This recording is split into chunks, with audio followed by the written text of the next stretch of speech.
Fala galera, beleza? Daniel Câmara aqui para mais um vídeo da nossa saga no YouTube. Hoje o 8º episódio do Lança Braba, que é aquele nosso quadro em que daí vocês mandam suas perguntas e daqui eu vou tentando responder. Desde já faço alguns convites para você. Primeiro, a curtir esse vídeo, comentar, deixando suas impressões e opiniões a respeito dos temas que vamos tratar, a inscrever-se aqui no canal, clicando o sininho para ativar as notificações e, mais importante de tudo, a compartilhar esse vídeo com seus amigos, parentes e conhecidos para que a nossa conversa vá ficando mais povoada e participativa.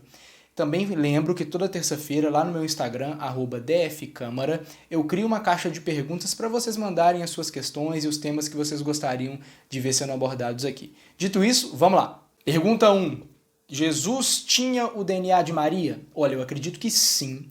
Até pouco tempo atrás eu acreditava que não, que pelo modo sobrenatural como a concepção de Jesus ocorreu, eu pensava que ele era como se fosse um embrião implantado, que não tinha vínculo genético nenhum com Maria, só que eu revi essa minha posição olhando para o Credo Niceno, que é um dos documentos teológicos mais antigos e mais importantes da história da Igreja. A gente vê o seguinte lá: creio em um Senhor Jesus Cristo, o unigênito Filho de Deus, gerado pelo Pai antes de todos os séculos, Deus de Deus, luz da luz, verdadeiro Deus de verdadeiro Deus, gerado não feito, de uma só substância com o Pai, pelo qual todas as coisas foram feitas, o qual por nós homens e por nossa salvação desceu dos céus, foi feito carne pelo Espírito Santo da Virgem Maria e foi feito homem. Em outras palavras, a despeito da origem sobrenatural da gravidez de Maria, Jesus realmente era filho biológico dela. Ele não era um elo perdido que não tinha nenhuma semelhança com seus irmãos ou com sua mãe.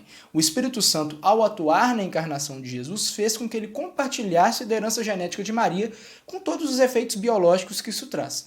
Dito isso, eu tenho que fazer duas observações. O fato de Jesus ter o DNA de Maria não significa que Jesus era pecador. O pecado nos alcança não por meio das células reprodutoras dos nossos pais, mas por meio da imputação. Adão pecou, agindo como representante da humanidade, e assim o pecado alcançou todos os descendentes de Adão, todos os seres humanos. Essa é uma conversa longa, muito interessante, que podemos ter outro dia se vocês quiserem. Da mesma forma, o fato de Jesus ser filho biológico de Maria não significa que ela seja mãe de Deus ou que seja sem pecado. Ela mesma disse o seguinte: a minha alma engrandece ao Senhor e o meu espírito se alegrou em Deus, meu Salvador. Só precisa de Salvador quem tem pecado. Então, a importância de Maria nas Escrituras está relacionada à obediência dela ao Senhor e à graça que ela recebeu ao gestar e educar o Filho de Deus. Pergunta 2. O que esperar das eleições este ano? O inesperado. Possivelmente nós teremos um número histórico de abstenções em razão da pandemia. Então, qual que é a tendência? Quem não estiver muito animado com os candidatos vai ficar em casa. E quem estiver mais animado, geralmente militantes partidários de extrema esquerda ou de extrema direita, é que vai comparecer às urnas e efetivamente votar. Então, para a eleição de prefeito, eu acho que isso não tem um impacto tão grande. É possível que defina lá quem vai para o segundo turno, alguma coisa relativa a voto útil no segundo turno, mas a eleição para vereador deve ter um impacto significativo. É possível que a gente tenha ano que vem um parlamento mais radical e mais delirante. E também pode afetar as candidaturas que têm sua base social voltada mais para os idosos e meia-idade, ali a partir de 50, 55 anos, porque esse grupo já é um grupo de mais risco em razão da pandemia e possivelmente não vai comparecer às urnas. Então a gente pode pensar, pô, que besteira, mas alguns candidatos, alguns políticos famosos começaram sua carreira ali. O Sérgio Cabral mesmo foi eleito pela primeira vez com base em idosos, a base social dele era de idosos, então é para ficar ligado nisso também. Agora, em relação a resultado, muito difícil falar antes do final desse mês e do começo de outubro, está muito indefinido. Algumas das coisas que eu falei aqui, eu aprendi e concordei vendo a entrevista brilhante do Murilo Hidalgo, que é presidente do Instituto Paraná Pesquisas, para o Marco Antônio Villa. Vou deixar o link na telinha final para quem quiser aprender e ouvir um pouco mais sobre esse assunto. Pergunta 3. Qual a sua opinião a respeito do abuso de poder religioso na esfera eleitoral? Vamos entender o contexto dessa pergunta e eu vou estar de olho na minha colinha aqui para não passar informação errada para vocês. Há poucas semanas, o Tribunal Superior Eleitoral julgou um recurso especial eleitoral que tratava da cassação de uma vereadora de Lusiânia que havia pedido votos em um discurso numa reunião da Assembleia de Deus da cidade. A polêmica toda está em torno do voto do ministro Fachin. O que ele disse? Primeiro, ele falou que o nosso direito admite a participação de grupos religiosos no debate público. Concordo com isso. Ele também disse que a liberdade religiosa não é um direito absoluto e que não pode ferir outros direitos, como a liberdade de escolha do eleitor e a igualdade de oportunidade dos candidatos. Concordo também com isso. Ele disse também que a atuação de líderes religiosos pode desequilibrar as forças em um processo eleitoral, que é inegável. A partir disso, e também com uma série de julgados e uma coletânea doutrinária que ele fez, ele sugeriu, propôs a instituição do abuso de poder religioso como conduta ilícita capaz de cassar mandatos eletivos. Nisso eu discordo dele. Por quê? Primeiro, porque a nossa lei eleitoral, a gente olha a lei das eleições 9.504 de 97, já prevê hipóteses de abuso de poder religioso e dá sanções a isso. Ela proíbe, por exemplo, que entidades religiosas façam doações a partidos ou candidatos. Ela também proíbe que propaganda política seja veiculada dentro de templos. Então, tem esse caso. E o segundo motivo, que é mais importante, é que o judiciário não pode criar novas condutas ilícitas. Esse é o papel do legislador. O legislador é que faz as leis. O judiciário só julga. Nesse tempo de ativismo judicial aqui no Brasil, é importante a gente lembrar dessas obviedades. Dito isso, eu queria dizer que em tempo eleitoral ou não, é uma coisa bárbara dar o microfone para um político fazer um discurso em um momento de adoração.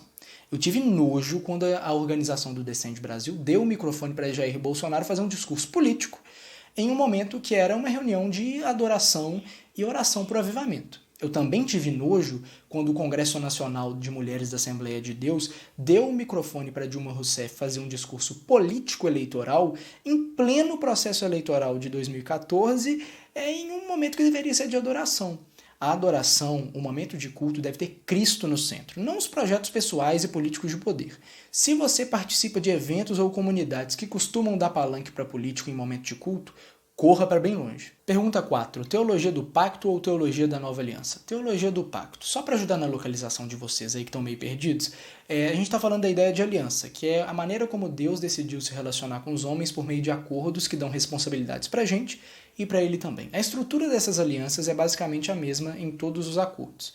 Deus envia uma promessa, dá exigências aos homens e dá um sinal que marca o compromisso. Nós temos vários desses pactos ao longo das Escrituras, com Adão, com Noé, com Abraão, com Moisés, com Davi e finalmente através de Jesus Cristo.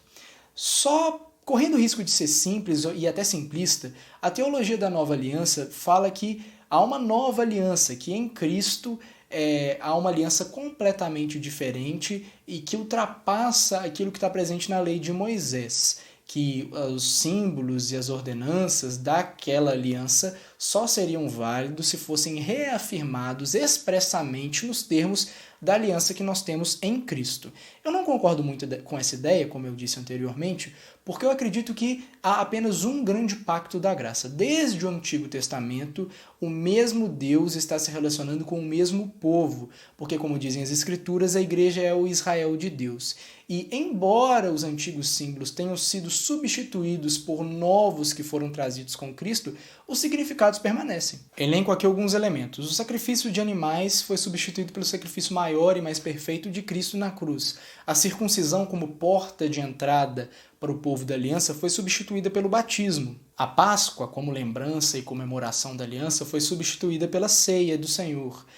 Hoje nós temos a promessa de uma nova terra que é muito superior à Canaã prometida a Abraão. O descanso da aliança, que antes era guardado no sábado, agora é sinalizado no domingo. O povo de Deus, que antes era governado pelos descendentes de Davi, agora é governado por um rei melhor e maior, Jesus Cristo, filho de Davi, que também é filho de Deus. Enfim, eu acredito na teologia do pacto porque eu vejo as Escrituras apresentando um único pacto da graça que foi concluído, completado, ampliado e aperfeiçoado com a aliança que nós temos através de Jesus. Esse é um assunto muito interessante, obviamente não estou esgotando aqui, então caso você queira aprender um pouco mais sobre essa questão das alianças, eu sugiro um livro muito barato, introdutório, de fácil compreensão, Alianças de Deus com os Homens, do Cássio Silva, da editora Z3 Ideias. Vou deixar o link para compra na descrição, como de costume. Pergunta 5. Quais são os seus maiores ídolos no futebol? Primeiro, Ronaldinho Gaúcho. Comecei a acompanhar futebol no auge da carreira do Ronaldinho Gaúcho, lá em 2005, no Barcelona.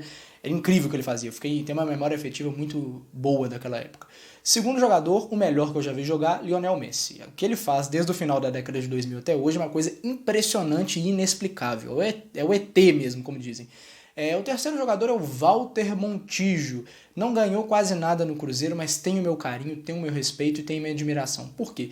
Ele era um jogador tecnicamente acima da média do futebol brasileiro, muito bom, e era muito profissional. O cara jogou uma partida decisiva no Cruzeiro com o filho recém-nascido dele na sala de cirurgia, uma coisa assim.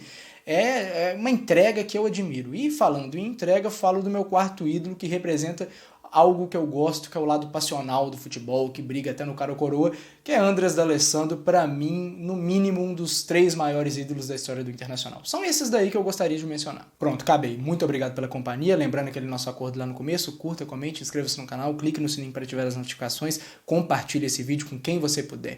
Até segunda-feira na nossa semanal. Um abraço, Jesus te abençoe.